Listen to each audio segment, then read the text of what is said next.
Rookie, you think parrots on pirate ships were just for decoration? Ha! Not at all. In the Caribbean, we caught bright parrots on tropical islands. See?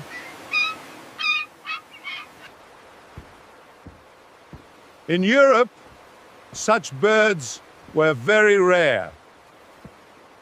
Rich people pay very good money for them. Sometimes a single rare parrot was worth more than several months of a sailor's pay. That's why sailors and pirates often carried these birds across the ocean. Now subscribe and wait for the next video.